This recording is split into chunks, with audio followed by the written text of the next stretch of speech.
Assalamualaikum warahmatullahi wabarakatuh. Hari ini kita bahas tentang aplikasi dan juga peranan dari teknologi informasi dan komunikasi di berbagai bidang. Ya, pertama kita mungkin sudah tahu bahwa keuntungan dari penggunaan TIK itu ada banyak sekali, diantaranya yang bisa kita sebutkan adalah ada 10 ini, itu memudahkan orang dalam berkomunikasi dan juga memperoleh informasi, membuka adanya peluang bisnis baru yang tadinya belum ada, kemudian mendorong timbulnya proses demokrasi, meningkatkan kualitas dan juga kuantitas layanan dari pabrik ya ke masyarakat, meningkatkan layanan informasi kesehatan, kemudian memperbaiki pendidikan melalui e-learning, mengembangkan kemampuan dan kesadaran masyarakat, dan juga memperkaya kebudayaan, menunjang pertanian, dan juga menciptakan lapangan kerja. Oke. Kemudian kita akan bahas bersama yaitu peranan TIK dalam bidang industri dan juga manufaktur. Kita mungkin sering mendengar ya bahwa ada dengan adanya TIK sekarang itu sudah banyak sekali digunakan dalam industri manufaktur ya. Contohnya untuk perancangan produk atau desain suatu produk baru itu sudah menggunakan computer aided design. Misalnya contohnya adalah AutoCAD ya, digunakan untuk membuat rancangan produk baru gitu ya. Nah, manfaatnya di bidang manufaktur ini, TIK akan meningkatkan efisiensi kerja, mengurangi biaya pengeluaran, dan meningkatkan visibilitas di area kerja. Kemudian yang kedua, di bidang kesehatan, mungkin kita juga sering menemukan ya bahwa peranannya adalah memudahkan dalam pencarian data pasien. Contohnya bisa meningkatkan komunikasi antara dokter, perawat, dan juga para medis lainnya, menggantikan fungsi manusia dalam hal pekerjaan yang rumit dan juga sulit ya. Contohnya ada kartu atau smart card yang bisa digunakan untuk merekam rekam medis dari si pasien, atau juga ada robot-robot yang digunakan untuk melakukan pembedahan pada pasien-pasien tertentu ya dengan pencerahan 3 dimensi. Nah, Ibu kasih contoh mungkin salah satunya aplikasi TIK di dalam dunia kedokteran. Kita mungkin kalian pernah memakai aplikasi Halodoc ya, atau banyak sekali sebenarnya aplikasi-aplikasi sejenis. Di Halodoc ini bisa melakukan konsultasi dengan dokter, kemudian bahkan kita bisa juga melakukan apa namanya, reservasi ya, reservasi kalau misalkan kita mau ketemu dokter hari apa, tanggal tanggal berapa dan jam berapa, itu kita bisa juga melakukan melalui Halodoc ini ya. Kemudian peranan mereka dalam bidang militer mungkin ini adalah bisa membantu menyediakan informasi potensial tentang banyak hal ya. Kemudian bisa memungkinkan pasukan mendapat informasi dengan waktu yang lebih tepat ya. Komputer juga bisa untuk membantu dalam peperangan untuk sistem senjata, pengendalian, dan komunikasi. Mungkin yang paling sering dipakai teknologi yang berbasis yang sering dipakai dalam bidang militer adalah teknologi berbasis GIS ya, atau Geographical ya, Information System ya, dimana di sana bisa misalkan mengetahui misalkan wilayah-wilayah daerah musuh, kemudian juga bisa memberikan radar bila terdapat ancaman dari pihak musuh. Kemudian TIK dalam bidang pemerintahan itu sudah banyak contohnya atau biasa disebut dengan e-government.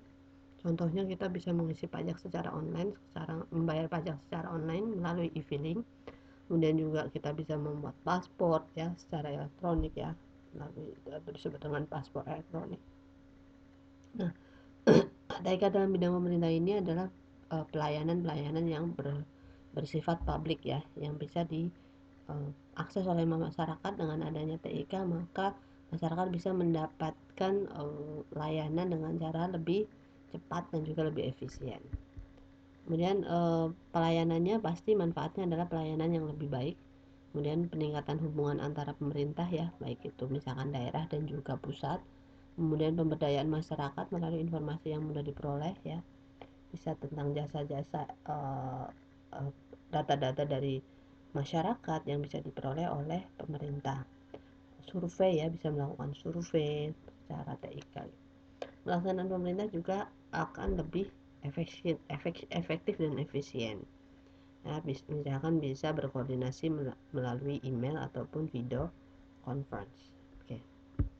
Kemudian pidaan TIK dalam bidang ekonomi, salah satunya adalah untuk meningkatkan pelayanan kepada masyarakat, meningkatkan akurasi dan percepatan perhitungan, menyediakan informasi ekonomi ya, ataupun jalur bisnis baru. Contohnya mungkin kita bisa paling mudah kita temui sekarang adalah adanya marketplace ya, e-commerce berupa marketplace yang bisa kita install di HP masing-masing. Nah, contoh-contoh TIK tersebut di dalam bidang ekonomi ada e-banking ya. E-banking itu termasuk di dalamnya kita bisa mengakses melalui ATM, phone banking, internet banking ataupun SMS banking. Ada e-commerce seperti yang tadi Ibu sampaikan, marketplace ya, itu termasuk e-commerce, perdagangan online. Kemudian ada M-Dagang atau M-Commerce, mobile commerce yang sudah berbasis telepon genggam. Nah, sekarang hampir semua aplikasi marketplace itu mendorong kita untuk melakukan atau mengakses secara M-Commerce. Kenapa? Misalnya kita membuka aplikasi marketplace di browser dengan membuka aplikasi marketplace yang mobile, maka biasanya diskonnya akan berbeda, akan lebih banyak diskon yang mobile commerce-nya atau yang berbentuk aplikasi. Itu sebenarnya adalah cara agar konsumen tergerak untuk mengakses atau menggunakan m-commerce ya. Kemudian ada juga e-commerce, ini location based e-commerce ya, yang menekankan pada pencarian informasi yang dihasilkan oleh GPS ya. Ini adalah beberapa peranan TIK dalam bidang ekonomi. Yang berikutnya bidang pariwisata dan kebudayaan, meningkatkan pariwisata, mempromosikan pariwisata dengan meningkatkan kesadaran masyarakat terhadap pariwisata, juga meningkatkan jumlah kunjungan dan juga meningkatkan diversifikasi produk wisata yang kompetitif ya. Jadi bentuk-bentuk dari produk wisata akan lebih banyak jenisnya dengan adanya TIK. Nah, mungkin yang paling jelas kita bisa ketemunya adalah salah satunya adalah bentuknya tiket.com, Traveloka ya.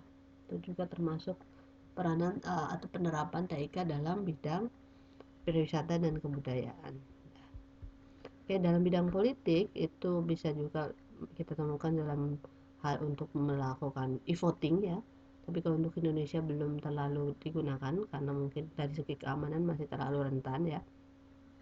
Nanti dalam e-voting ini otomatis mempermudah dalam pemungutan suara, mempercepat mengurangi kesalahan dalam perhitungan suara, meningkatkan aksesibilitas bagi para pemilih cacat, dan juga